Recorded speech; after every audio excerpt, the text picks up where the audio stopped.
स्वागत आहे। शुक्रवारी सायंकाळी बाळीबेस येथील मल्लिकार्जुन मंदिरापासून जन आक्रोश मोर्चा निघाला। कर्नाटकातील नेहा हिरेमठ या तरुणीचा अमानवी पद्धतीने हत्या झाल्याच्या निषेधार्थ सकल हिंदू समाज व जंगम समाजाने याचे आयोजन केले होते। कर्नाटकातील नेहा हिरेमठ या तरुणीसोबत घडलेल्या अमानवी घटनेचा निषेध आणि मारेकऱ्याला फाशीची शिक्षा झाली पाहिजे अशी मागणी करण्यासाठी शुक्रवारी हिंदू जन आक्रोश मोर्चा निघाला। नेहाच्या मारेकऱ्याला शिक्षा झालीच पाहिजे। धर्मजागृती हाच धर्मांतरापासून मुलीबाळींचे रक्षण करण्याचा मार्ग आहे।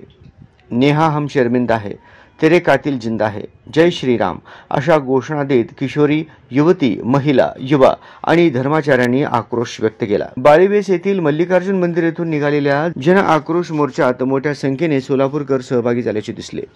सायंकाळी 6 वाजता नेहाच्या प्रतिमेला हार घालून निघालेला मोर्चा उत्तर कसबा, बाळीबेस, चौपाड, नवीपेठ, लकी चौक मार्गे 4 पुतळा येथे आला।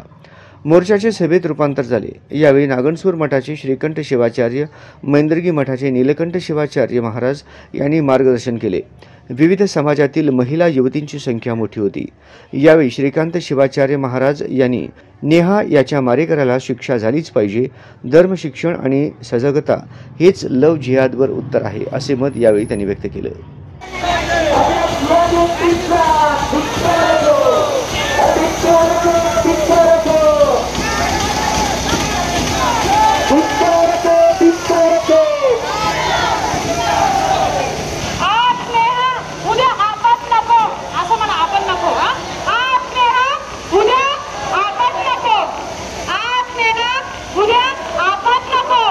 जिहादाला काटा व्हायलाच पाहिजे, जिहादाला फाशी व्हायलाच पाहिजे।